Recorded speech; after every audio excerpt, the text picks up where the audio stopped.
Berdiri dulu Ustaz, banyak yang rindu sama Wahab. Buka masker. Nah, macam Allah. Ini Ustaz yang macam artis K-pop. Jadi subuh ini ada 3, 1 UAS, 1 UHF, 1 ulun. Membawa acara tadi Ustaz Lukman. Diberitahukan kepada seluruh jamaah bahwa subuh ini kita akan ada kunut nazilah. Pengumuman dari imam tadi. Diberitahukan. Itulah asal katanya tahu. Diberitahukan. Karena kalau tidak diberitahu jamaah, ini nanti bagi yang tidak tahu bisa memunculkan fitnah. Di mana tadi sholatnya? Di Masjid Namirah. Gimana sholat subuh di Masjid Namirah tadi? Ada baca doa kunut. Kunut apa namanya? Kunut UAS. Namanya kunut nazilah. Kunut itu ada 3. 1 namanya kunut witir, 1 namanya kunut subuh, 1 namanya kunut nazilah. Kunut witir itu terbagi 3 lagi. 1 mazhab mengatakan kunut witir sepanjang tahun. Mazhab kedua mengatakan kunut witir tidak ada. Mazhab ketiga mengatakan kunut witir hanya 15 malam, berdasarkan riwayat Ubay bin Ka'ab dari malam ke-15. Kunut subuh itu terbagi 3 juga. Mazhab pertama mengatakan kunut subuh tidak ada, itu mazhab Hanafi dan Hambali. Mazhab kedua mengatakan kunut subuh ada, tapi sebelum ruku dan tidak ada suaranya, sir. Itu mazhab Maliki. Sedangkan mazhab ketiga, mazhab Syafi'i, mengatakan kunut subuh ada, setengahnya bersuara, setengahnya sir tak bersuara, dan dia dibaca waktu i'tidal sesudah ruku. Kunut yang ketiga adalah kunut nazilah yang tak ada ikhtilaf di antara semua mazhab. Kunut nazilah dibaca pada saat banyak bala, bencana, musibah, kematian, perang, wabah, dan itu dibaca pada solat 5 waktu, subuh, zuhur, asar, maghrib, isya, termasuk solat Jumat. Tolong diingat-ingat, ini masuk ujian akhir semester. Kenapa tiba-tiba Ustadz bahas ini? Karena subuh ini judul kita adalah jalan menuju surga. Dan salah satu jalan menuju surga itu melalui jalan ilmu. Man salaka tariqan, siapa yang melewati suatu jalan, yaltamisu fihi ilman, di jalan itu dia mendapat ilmu, sahhalallahu lahu bihi tariqan ilal jannah. Jadi salah satu jalan menuju surga itu melalui jalan ilmu pengetahuan. Jadi jangan sampai kita mengkaji masalah kunut ada 3, 1 kunut, 3 pendapat, kunut subuh, kunut nazilah. Ilmu sudah tinggi, tapi cara mematikan handphone pun tak tahu. Ustaz nyindir ya? Enggak ada. Saya tak suka saya sindir menyindir. Jamaah aja yang tersinggung. Banyak orang berilmu tapi tak diamalkan. Malah ketika dikasih tahu imam malah melawan. Kepada seluruh jamaah supaya HP-nya disilentkan. Udah tahu. Bukan masalah udah tahu, diingatkan. Makanya imam setiap mau sholat pasti dia sampaikan, luruskan shaf dan rapat. Itu 8 bulan yang lalu. Sekarang luruskan shaf, jangan rapat. Tahun-tahun ke depan tahu apa lagi datang, shaf pun tak boleh lurus. Bengkokkan shaf. Itulah pentingnya ilmu. Tahun kedua hijrah terjadilah perang besar bernama Perang Badar. Badar itu nama kampung. Letaknya 150 km dari kota Al-Madinah Al-Munawwarah. Oh, jadi Badar itu kampung Pak Ustaz? Ya. tala'al badru alaina. Jadi kalau gitu artinya sudah terbit kampung di atas kami. Badar itu artinya dua. Yang satu badar kampung, yang satu badar artinya bulan purnama. Bulan itu kalau dia bulat besar namanya badar. Kalau dia bulan sabit namanya hilal. Sudah jadi nama orang Indonesia. Badarudin sama Hilaludin. Perempuan Badariyah. Mohon maaf kalau kebetulan nama istrinya saya sebut. Itu ilmu juga. Jangan sampai kita salah. Jadi terjadilah perang di Badar ini. Menang umat Islam. Banyak orang kafir musyrik yang dijadikan tawanan. Syarat menebus tawanan bayar. Bayar pakai onta, bayar pakai uang dinar, uang emas, bayar pakai uang dirham. Tawanan lepas. Tapi Nabi Muhammad SAW buat gaya baru. Siapa yang bisa mengajarkan 10 anak Madinah tulis baca, maka dia bebas, tidak perlu bayar. Itu belum ada di zaman sebelumnya. Sebelumnya yang namanya tawanan itu mesti 3 cara. Pertama bayar pakai benda, yang kedua bayar pakai uang, yang ketiga bayar pakai orang. Pergantian tawanan. Mesir dengan Israel bertukar tawanan. Agen Mossad tertangkap, ganti dengan tawanan Mesir. Tapi Nabi SAW lain. Bagaimana caranya?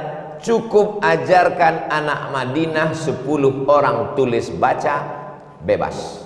Padahal itu tahun kedua, umat Islam masih miskin, susah, tak ada duit. Pindah dari kota Makkah ke kota Madinah, barang-barang tinggal semua. Hanya baju yang melekat di badan aja yang lolos. Anak, istri, toko, uang, barang tinggal semua. Miskin, tak ada duit. Tapi justru Nabi tidak memilih duit. Yang dipilihnya adalah siapa yang sanggup mengajarkan tulis baca 10 orang, bebas.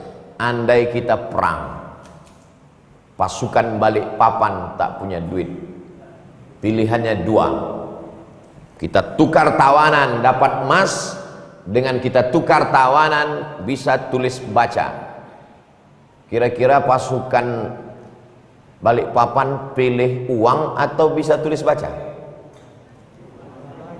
Ikhtilaf. Kalau saya pilih uang, karena kita udah bisa tulis baca. Itu menunjukkan Islam ini agama yang amat sangat mementingkan ilmu. Kenapa demikian? Karena dalam Quran dikatakan yarfa'illahu alladzina amanu minkum. Allah mengangkat orang yang beriman, wa utul ilma, orang berilmu. Ada orang manusia, tak ada iman, tak ada ilmu. Di atasnya manusia beriman. Paling tinggi manusia beriman, berilmu. Itu yang paling tinggi. Mana dia? Nah, ini yang di atasnya. Hampir ke langit ke-7 dah mereka. Masya Allah. Jangan dipanggil-panggil saya, Bu, hilang bahan saya.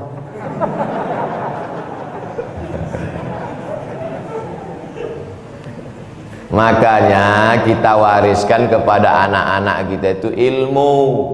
Diwariskan kepada anak rumah kos-kosan 100 pintu, mobil, duit, handphone, ilmu tak ada. Mati kita, dijualnya semua. Asal susah hatinya, jual.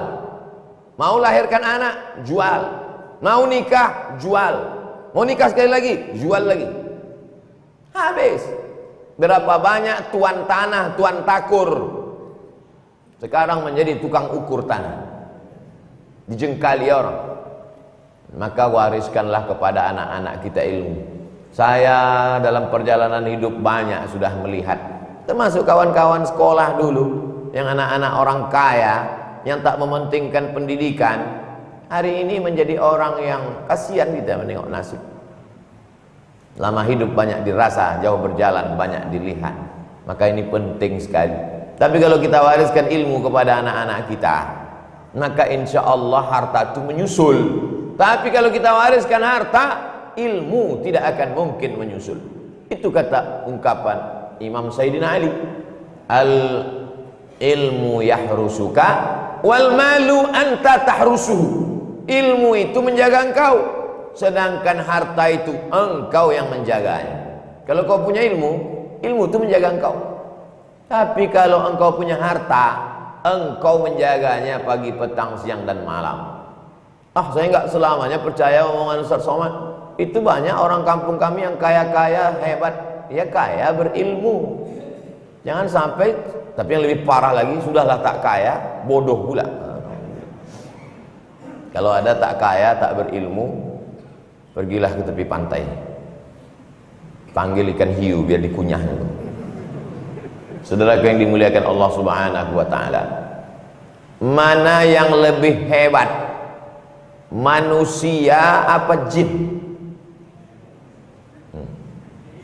Nampaknya yang punya jin takut menjawab, takut jinnya tersinggung.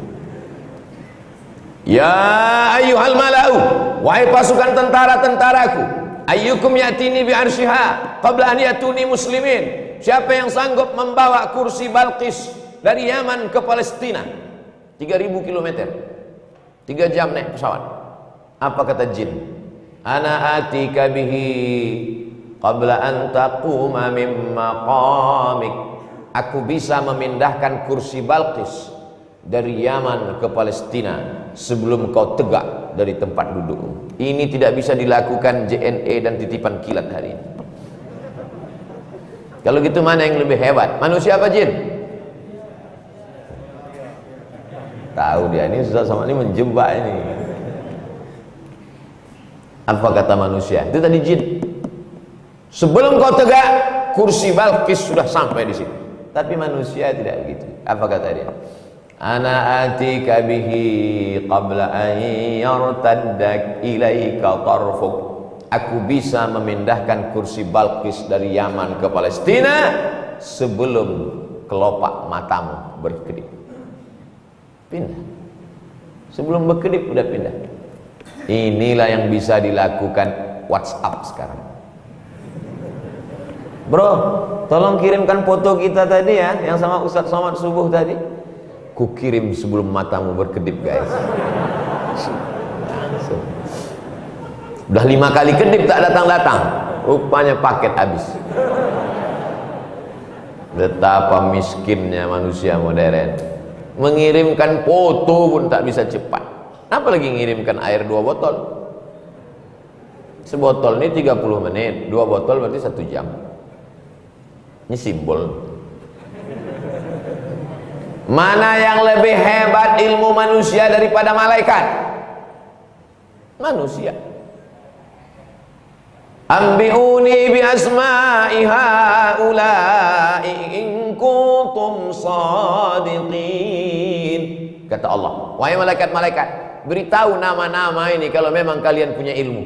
Apa jawab malaikat? Subhanaka la ilma lana illa ma 'allamtana innaka antal alimul hakim. Maha suci engkau, kami tak punya ilmu kecuali engkau yang mengajarkan kepada kami. Tapi Adam alaihissalam tahu itu. Kenapa? Wa 'allama Adamal asma'a kullaha. Karena Allah sudah mengajarkan ilmu itu kepada Adam alaihissalam. Jadi kalau ditanya mana yang lebih hebat jin dengan manusia? Manusia. Mana yang lebih hebat malaikat dengan manusia? Manusia. Manusia yang mana? Manusia yang berilmu. Hanya saja ilmu ini terbagi 2. Ada ilmu agama, ada ilmu umum. Bagi 2. Ilmu cara belajar sholat, fikih sholat, berapa rukunnya, syaratnya, wajibnya, sunatnya, makruhnya, yang membatalkannya, itu namanya ilmu fikih. Dalil-dalil sholat dalam kitab Sahih Bukhari, Sahih Muslim, Sunan Abi Daud, Sunan Nasai, Sunan Tirmidzi, Sunan Ibni Majah, Musnad Ahmad bin Ambal, Muwatta Malik, Sunan An-Darimi, Kutub Tis'ah. Ilmu hadis, bagaimana ayat-ayatnya dalam Al-Quran, dibaca ayatnya, ada idghamnya, ada qalqalahnya, ada gunnahnya, nun mati ketemu dengan qab min qablikum ada qalqalah sughra, ada qalqalah kubra, ada asbabun nuzulnya, ada tafsirnya, ada munasabat kesesuaian antara satu ayat dengan ayat yang lain, ada kronologis sebab terjadi turunnya ayat, ada makna-makna ayat, ada makna mufradat kosakata. Ini bahas dalam ilmu tafsir. Sekarang umat ini pula terbagi dua. Kalau kau belajar tafsir, kau belajar hadis, masuk surga. Kalau kau belajar ilmu komputer, ilmu listrik, kau korslet masuk neraka. Ini orang yang begini ini mesti diluruskan otaknya. Ceramah Ustadz Somad ditonton orang Balikpapan selama bertahun-tahun. Itu yang memotong-motong video pendek, yang memotong tanya jawab. Jadi kebanyakan jamaah itu menonton ceramah saya itu yang pendek-pendek, pengakuan mereka. Kami selalu nonton Ustadz yang pendek-pendek. Kalau yang panjang-panjang tuh kami mengantuk, bosan, dan yang paling penting paket kami cepat habis gitu. Siapa yang memotong video pendek-pendek itu? Kalau bukan anak-anak muda yang hebat paham IT. Dipotongnya 1 menit, dimasukkannya ke Instagram. Potongnya 1 menit, diuploadnya di channel dia. Kau mengupload video Ustadz Somad ini kan nggak dapat duit, ngapain kau upload? Aku berjuang lillah dan li follower. Dia mau nambah subscriber, diseling-selinginya dengan update Ustadz Abdul Somad. Dua-dua dia dapat, ilmunya dapat, dakwahnya dapat. Jadi untuk zaman sekarang yang paling bisa berdakwah melebihi ustadz di masjid adalah anak-anak muda yang hebat dalam bidang IT multimedia. Betul apa betul? Yang bilang nggak betul itu pasti tak tahu multimedia. Dulu definisi buta huruf itu zaman dulu adalah la yaktub wa la yahsub. Orang yang nggak bisa tulis baca hitung. La yaktub wa la yahsub. Nggak bisa nulis, nggak bisa ngitung. Itulah orang buta huruf zaman dulu. Zaman sekarang buta huruf itu definisinya sudah dirubah oleh PBB, Persatuan Bangsa-Bangsa. Siapa itu buta huruf? Orang yang tidak bisa bahasa Inggris dan IT. Itulah orang buta huruf.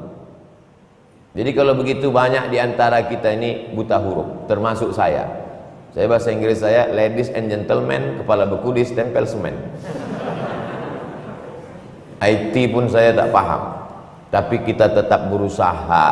Apalagi bapak-bapak mesti punya ilmu ini, karena anak-anak bapak kalau di rumah ada wifi dia akan buka channel macam-macam.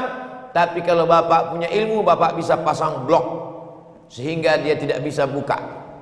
Ilmunya mesti lebih tinggi, kalau tidak diakal-akali sama anak-anaknya.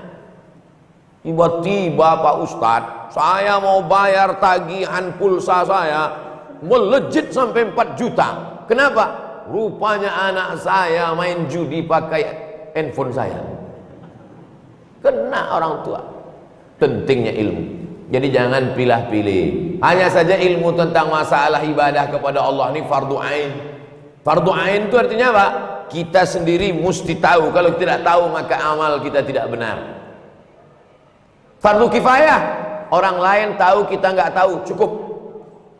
Menyelenggarakan jenazah cukup 2-3 orang yang memandikan, habis itu mengkafankan, habis itu menyolatkan, habis itu menguburkan.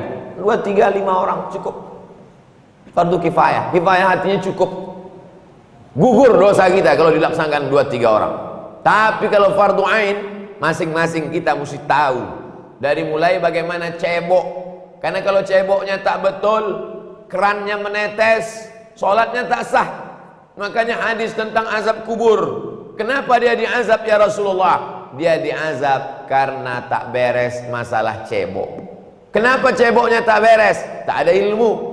Kalau ceboknya tak beres, sholatnya tak diterima, zikirnya tak diterima, ibadahnya tak diterima, kerannya belum habis putarnya, sudah diputarnya masuk ke dalam. Itulah pentingnya ilmu. Makanya masjid-masjid sekarang sudah pakai spesialisasi.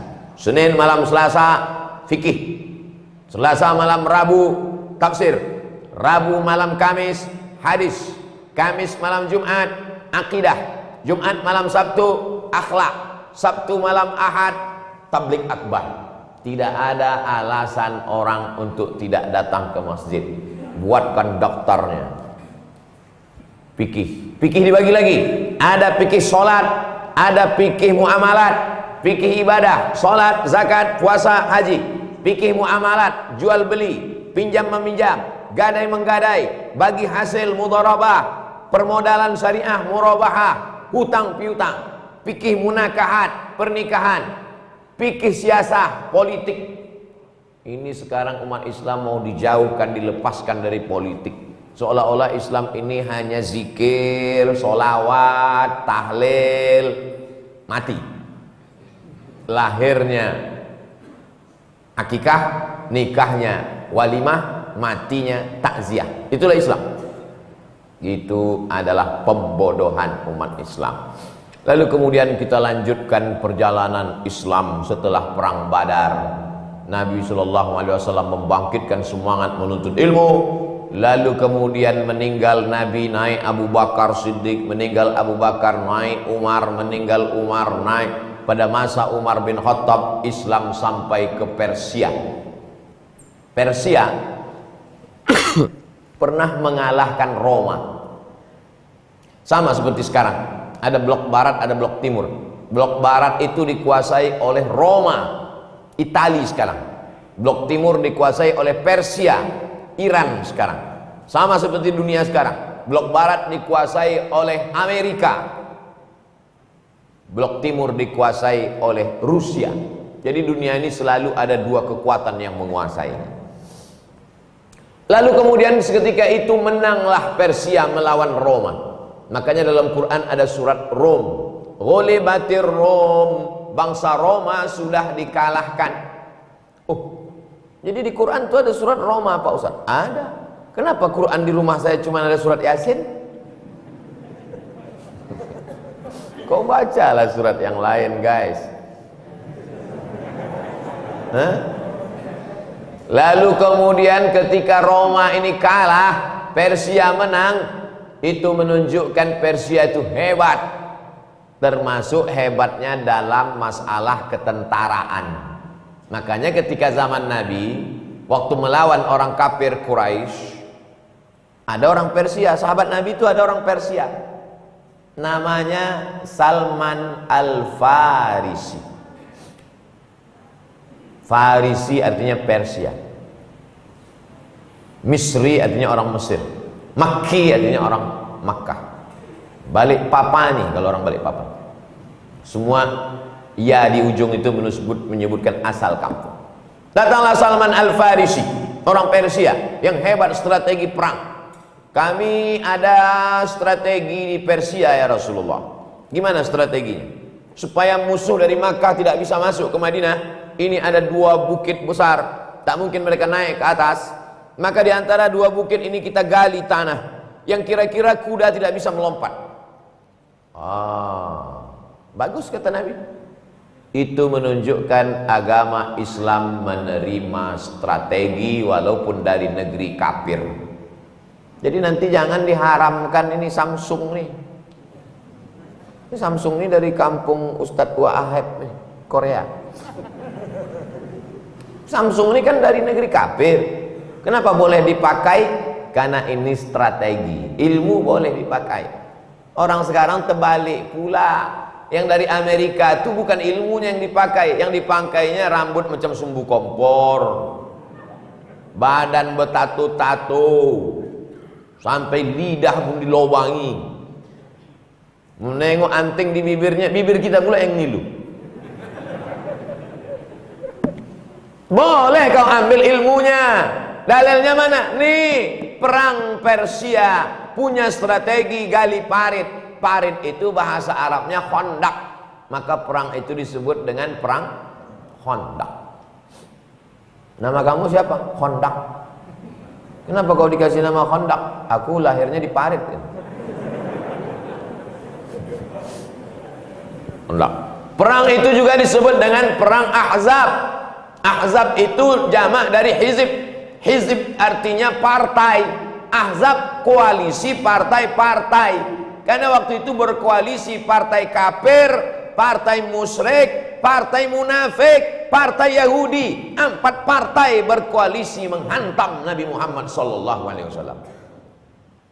Maka kemudian Nabi ikut menggali, ikut Nabi turun ke bawah menggali, diangkatnya jubahnya ke atas, Nabi pakai celana panjang, lalu kemudian perut Nabi basah karena keringat dan ada lumpur yang menempel di perut Nabi. Hadis sahih.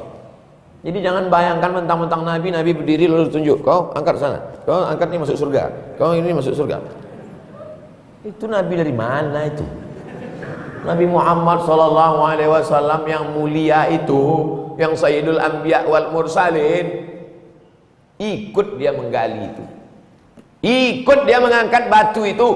Ketika dia pukulkan pacul itu, pacul besi itu, kena batu di bawah, bercahaya. Di cahaya itu nampaknya Yaman dikuasai. Memantul lagi cahaya, Rum akan dikuasai. Memantul lagi cahaya, Syam akan dikuasai. Kabar gembira. Dan itu bukan omong kosong.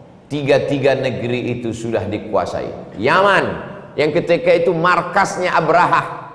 Alam tara kaifa fa'ala rabbuka bi ashabil fil. Fil artinya gajah, di bawahnya tentara bergajah untuk menghantam belasan gajah yang dia bawa. Gajah induk yang paling besar, panglima segala gajah. Nama gajah itu Mahmud. Dari Mahmud itulah diambil mamut, gajah besar yang berbelalai. Mohon maaf Pak Mahmud, nanti istrinya panggil, oh abang gajah bukan. Kalau gitu saya ganti nama lah Pak Ustadz. Masa nama saya nama gajah? Gajah itu tak mau menghantam Ka'bah. Dia berhenti di tempat melontar jumroh Aqabah. Dipaksa oleh pawangnya, nggak mau dia bergerak. Tidak mau gajah-gajah. Gajah yang berilmu lebih baik daripada Abrahah yang goblok. Ulaika kal an'am. Manusia yang tak berilmu itu macam binatang. Balhum adhal, lebih hina daripada binatang. Faja'alahum ka'asfim ma'kul. Mereka seperti daun kayu yang dimakan ulat. Satu penafsiran Syekh Muhammad Abduh mengatakan, bukan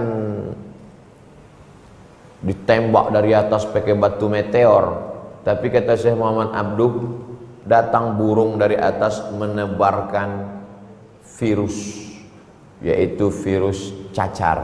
Jadi tentara-tentara Abrahah itu kena campak. Tapi penafsiran ini kontroversial. Terserahlah, mau batu meteor dari atas, mau kena penyakit campak, mau kena pesawat bom molotov, yang penting Abrahah itu mati, hancur. Tak ada Abu Talib, Abdul Muttalib kakek Nabi yang megang kunci Ka'bah, juru kuncinya waktu itu. Tak ada dia minta kepada Allah, ya Allah kirimkanlah tentara dari malaikat-malaikat yang akan melempar tentara Abraha. Tak ada. Dia hanya menyerahkan kunci itu. Apa kata dia? Inna lihadzal baiti rabban yahmi. Rumah ini ada Rabb yang mencipta dan melindunginya. Tapi waktu itu memang tak ada lagi yang melindungi. Pak Ustadz, kenapa sekarang Allah tidak mengirimkan tentara yang menghancurkan musuh-musuh Allah? Kenapa tak dikirimkan Allah Toiron Ababil untuk menembak si Macron? Waktu itu tak ada orang beriman di dunia ini. Abdul Muttalib menyerahkan kunci kepada Allah. Inna lihadzal baiti rabban yahmi. Rubah ini, Ka'bah ini ada Rabb pencipta dan pelindungnya. Kuserahkan pada engkau ya Allah. Maka dikirim Allah. Sekarang umat Islam sebegini banyak di Indonesia ini aja 300.000 orang. Belum lagi di Arab, belum lagi di Amerika.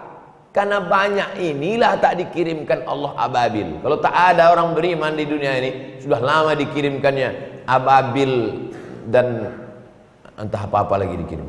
Hancur sudah. Jadi kenapa Allah tidak kirimkan? Karena masih ada orang Balikpapan. Itu maka tak dikirimkan Allah. Karena masih ada orang beriman yang akan membela agama Allah Subhanahu wa ta'ala. Ini namanya ilmu. Meninggal Abu Bakar Siddiq naik Umar bin Khattab melihat Persia ini punya peradaban yang luar biasa. Di antaranya adalah administrasi perkantoran. Bahasa Persianya diwan. Maka diambillah administrasi perkantoran dari Persia itu dibawa ke Madinah. Disebut dengan diwan. Sampai ke Indonesia, Dewan Perwakilan Rakyat. Dal, ya, waw, alif, nun, diwan. Wakil bahasa Arab artinya deputi. Mereka adalah mewakili rakyat. Ra'iyah, ra'iyah, rakyat. Kullukum ra'in, setiap kamu pemimpin. Wa kullukum mas'ulun ar-ra'iyah. Maka DPR itu tiga-tiganya bahasa Arab. Diwan, wakil, ra'iyah. Makanya orang Indonesia paling bisa bahasa Arab karena banyak sekali kata-kata serapan dari bahasa Arab. Tolong betul-betul dengar, serapan, bukan sarapan. Kadang pagi ini memang kurang konsen.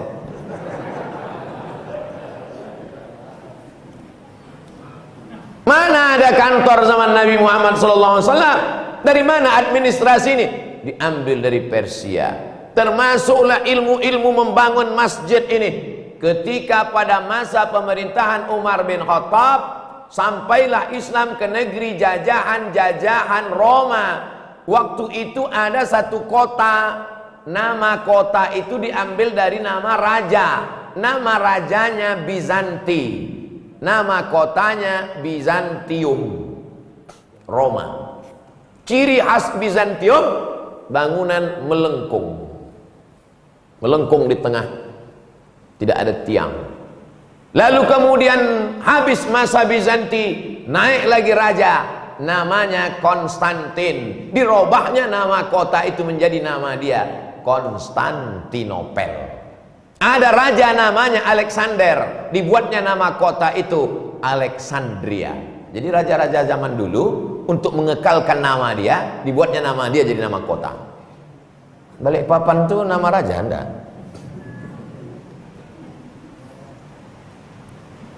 Alexandria, Bizantium, Konstantinopel, nama raja-raja. Lalu kemudian ciri khas bangunannya adalah melengkung. Saya sampai ke bekas-bekas istana Romawi yang ada di Maroko. Saya lihat bangunannya melengkung.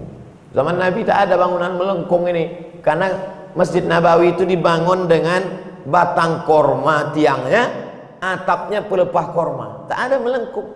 Bangunan melengkung ini datang dari peradaban Bizantium. Inilah diambil oleh Masjid Namirah Balikpapan, melengkung. Apa tujuannya melengkung di atas? Supaya tidak terlalu banyak tiang di tengah. Jadi tujuan ini dibuat tiang sini, tiang melengkung di tengah supaya tak ada tiang ini, karena tiang ini memutus sop. Besok tolong disulap tiang. Selama dia baik diambil oleh Islam. Lalu kemudian Masjid Nabawi itu adalah petak saja. Ma baina baiti wa mimbari, antara rumahku dan mimbarku. Mana mimbar? Raudhatun min riyadil jannah. Antara rumahku, rumah Nabi di samping kiri kalau kita menghadap ke kiblat. Wa mimbari, dan mimbarku 22 meter. Lurus saja, tak ada mihrabnya. Dari mana datang mihrab melengkung ini? Mihrab ini datang dari seorang arsitek yang dipanggil oleh Abdul Malik bin Marwan dari Damaskus, Suriah. Inilah muncul mihrab tempat imam. Mubazir ini, untuk apa buat-buat ini? Ada sebagian masjid sekarang tidak mau pakai mihrab karena dianggapnya bid'ah, wa kullu bid'atin dhalalah wa kullu dhalalatin finnar. Bagus. Dengan adanya mihrab di samping kiri bisa untuk nerima tamu, ada kantor, ruang imam dan lain sebagainya, sehingga Ustaz Somad bisa masuk dari belakang. Betul arsitektur. Bilal bin Rabah azannya di atas satah. Satah itu atap rumah orang. Allahu Akbar, Allahu Akbar. Di atas satah, atap rumah orang. Tidak ada menara. sampai pada akhirnya umat Islam sampai ke kota Alexandria 200 km dari Kairo. Mereka menemukan bangunan di tepi pantai Laut Mediterania, Laut Putih. Laut itu ada 3, Laut Putih, Laut Merah, Laut Hitam. Laut Putih Mediterania, ada bangunan tinggi menjulang ke atas di tepi pantai, dan ada api bergejolak di atas. Tempat api itu orang Arab menyebutnya manarah. Nar, api, manarah, tempat api. Sampai ke Balikpapan, menara. Dibuang apinya, diambil, muazin naik ke atas, lebih tinggi. Kalau sudah lebih tinggi, maka suaranya lebih menggelegar masuk ke rumah orang. Allahu Akbar, Allahu Akbar. Ilmu. Islam tidak melarang kita untuk mengambil ilmu dari negeri manapun, selama kita tidak mengambil akidahnya. Bangunannya boleh diambil, alat komunikasinya boleh diambil. Ini semua alat-alat komunikasi ini tidak ada satupun dari negeri Islam. Sony, Jepang, Panasonic, Samsung. Kalau dari Arab pasti Samsuddin. Mohon maaf Pak Samsuddin. Ini apa mereknya? Zoom. Ini semua boleh, ilmu. Jadi jangan nanti anaknya mau belajar ke Jepang, ya, aku mau ke Jepang. Jangan, nanti kau masuk neraka. Yang penting TK-nya Quran, SD-nya Quran, SMP-nya Quran, SMA-nya Quran, bahasa Inggrisnya mantap, bahasa Jepangnya oke, bahasa Koreanya keren. Setelah itu terbanglah nak kau sejauh mata memandang. Nanti kau akan pulang ke Balikpapan, membangun negeri ini menjadi baldatun thayyibatun wa rabbun ghafur. Ilmu. Inilah sekarang anak-anak kita ini, dia ilmunya susah juga sekarang. Semua online, ilmunya pun online. Dulu kita mempersiapkan mau ujian itu setengah mati. Sekarang saya tengok orang ujian, saya ada menguji online, semuanya online. Takutnya nanti pas ditanya, apa ini? Tunggulah Pak, Zoom belum hidup. Maka ilmu inilah yang paling penting dalam kehidupan.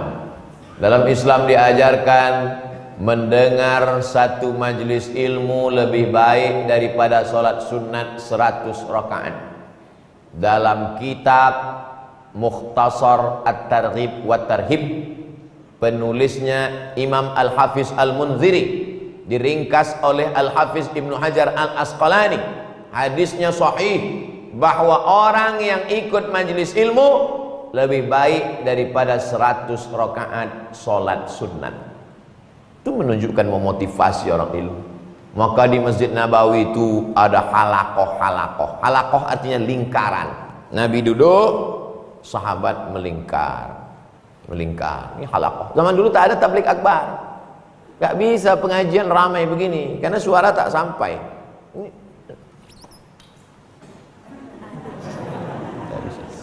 Mana sampai suara? Ini kan tabligh akbar ini ada setelah ada mikrofon. Zaman dulu tak ada. Zaman dulu untuk sholat aja, untuk sholat itu di belakang itu dipasang mubaligh namanya. Mubaligh artinya penyampai suara. Allahu Akbar, Allahu Akbar, kata yang belakang. Begitu suara habis disambung lagi ke belakang. Sami'allahu liman hamidah. Rabbana walakal hamd. Karena waktu itu belum ada mikrofon. Maka pengajian hanya halakoh saja. Dalam satu masjid itu bisa 5 halakoh. Halakoh tafsir, halakoh hadis, halakoh fikih, halakoh tasawuf, halakoh usul fiqh, halakoh tajwid, halakoh bahasa Arab. Makanya Imam Syafi'i itu duduk mengajar dari subuh sampai zuhur. Habis itu istirahat makan, habis itu lanjut sampai asar. Di masjid di Kairo namanya Masjid Amr bin As. Datanglah panglima perang namanya Jauhar As-Siqilli. Sad, Qaf, Lam, Ya, Siqilli. Orang kita menyebutnya, orang Arab Siqilli. Orang Barat menyebutnya Sisilia. Sisilia itu sekarang di Andalusia. Andalusia itu di mana Pak Ustadz? Real Madrid, Barcelona. Oh tahu. Kusebut Sikili kau tak tahu. Kusebut Sisilia kau tak tahu. Kusebut Andalusia kau tak tahu.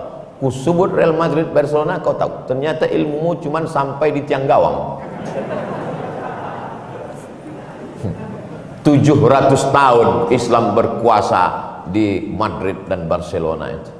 Barcelona mereka menyebutnya.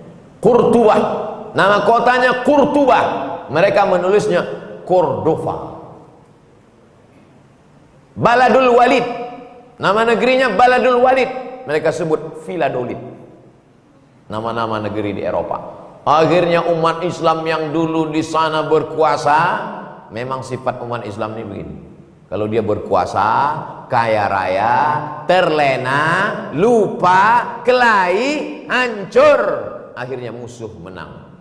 Datanglah seorang ratu perempuan bernama Isabella. Kata Isabella, pilihannya cuma dua. Kalian murtad atau kalian cabut dari Andalusia. Akhirnya banyaklah orang Islam yang murtad di Andalusia. Orang-orang yang murtad itu dikasih topi kerucut ke atas tadi. Itulah yang dipakai anak-anak umat Islam sekarang, dipakai ke atas. Happy birthday to you. Lalu kemudian sebagiannya disemen hidup-hidup. Sampai sekarang masjid itu dirubah menjadi museum. Forbidden for pray, tidak boleh sholat. Karena turis-turis kita kadang datang ke situ sholat tahiyatul masjid. Sholli sunnatan tahiyatul masjid. Bukan main semangatnya pas di situ. Di kampungnya asal masuk masjid duduk langsung. Tak boleh. Forbidden, haram kalian sholat di sini. Datanglah turis entah dari Amerika, entah dari mana. Azan dia di dalam. Allahu Akbar, Allahu Akbar. Datang security. Kenapa kau azan? Aku ingin mengobati kerinduan dinding-dinding dan tiang-tiang ini. Karena dulu 700 tahun mereka mendengarkan kalimat Allah. Hari ini aku mengobat kerinduan mereka. Itu diam security. Mana tahu nanti adik-adik buat jalan-jalan ke Andalusia, azan kalian di situ. Tapi kalau ditangkap security saya tak tanggung jawab. Islam ini luar biasa. Tumbang Islam di barat, di Andalusia, berakhirkah Islam? Tidak. Allah berjanji, wa may yartadda minkum an dinihi, siapa yang murtad meninggalkan agama ini, fasawfa ya'tillahu biqaumin, akan diganti Allah dengan sekelompok kaum lagi. Jatuh Islam di Andalusia, berakhir kekuasaan Islam di Eropa, Allah ganti dengan kekuasaan yang baru di tahun yang sama, di abad yang sama, abad 15. Hancur Islam di Andalusia, muncul Islam yang baru dengan kerajaan baru, dengan anak muda berumur 19, 20, 21 tahun, Muhammad Al-Fatih namanya. Maka berdirilah tegak kerajaan Turki Utsmani. 500 tahun berkuasa. Jadi kalau andai na'udzubillah, murtadlah murtad, na'udzubillah, na'udzubillah, na'udzubillah, apakah akan habis Islam di dunia ini? Tidak. Sekarang banyaklah program pemurtadan di kampung-kampung di Indonesia. Kita khawatirnya di Indonesia orang murtad, justru Islam berkembang di Eropa. Sejak ejekan makian dari Macron, 2 kali lipat orang Prancis dan sekitarnya bersyahadat. Allahu Akbar. Apa yang dilakukan Denmark, apa yang dilakukan Macron, apa yang dilakukan oleh 11 September, itu hanya akan menjadi iklan gratis untuk umat Islam. Percaya atau tak percaya, ungkapan saya ini nanti kalian akan membuktikannya. Barulah anak-anak muda ini nanti menangis. Betul kata almarhum Abdul Somad dulu. Waktu kita habis sampai jam 6. Ini pun ilmu juga. Kalau tak ada ini mana kita tahu kan? Ilmu penting ini. Macam-macam cara ngasih tahu ustaz. Ada ditulis di situ, memang tulis. Ceramah tak boleh dari, ada ditulis. Tapi yang unik, saya pernah ada satu masjid di Pekanbaru. Lampu hijau, kuning sama merah. Iya ada Ustaz. Jadi saya tengok merah itu, saya tanya panitia, ini kenapa hidup? Waktu udah habis Ustaz. Macam cerdas cermat saya duga. Itu pun ilmu juga itu. Ilmu. Intinya ngasih tahu bahwa waktu sudah habis, tapi caranya, cara itu ilmu. Allah nyuruh baca Quran, Iqra'ul Quran, faqra'u ma tayassara minal Quran. Iqra' bismi rabbikal ladzi khalaq, utslu ma uhiya ilaika min rabbik. Tapi cara baca Quran ada dalam Quran? Enggak ada. Caranya itu orang Indonesia yang buat. Kami di Sumatera dulu waktu saya kecil cara baca Quran, alif di atas A, alif di bawah, I, alif depan U, A, I, U. Anak-anak sekarang A, A, A, bata, ba, batata, sa, sa, sa, ba, ba, ba. Kalau di Balikpapan dulu baca Quran gimana sih? Hah? A, I, U juga? Oh, sama. Serentak. Nah, itu semua di Jawa lain. Alif patah A, alif kasroh, I, alif domah, U, A, I, U. Itu cara, itu ilmu. Ilmu ini penting. Nah sekarang bagaimana anak-anak ini membuat software sekali baca langsung bisa baca Quran. Ini tantangan, ilmu. Mudah-mudahan akan lahir anak muda yang sesuai antara ilmu agama dengan ilmu umumnya insyaallah. Allahumma aslih syababal muslimin, perbaiki anak-anak muda kaum muslimin ya Allah. Wafiqhum lima tuhibbuhu wa tardah, tanamkan ridhamu dalam hati mereka supaya mereka beramal dengan amal yang kau ridhai dan kau cintai. Allahumma dafa'anhumul ghala wal waba wal fahsya wal riba wal fitan, jauhkan mereka dari ria, dari riba, dari narkoba, dari perbuatan zina, dari LGBT, dari perbuatan yang keji dan mungkar. Rabbana fir lana dzunubana, ampunkan dosa kami, wali walidina, kedua orang tua kami, wali masyaikhina, ustad-ustad, kiai-kiai, tuan-tuan guru kami, wali man hadarana, semua yang hadir di majlis ini pulang dalam keadaan bersih dari dosa-dosanya.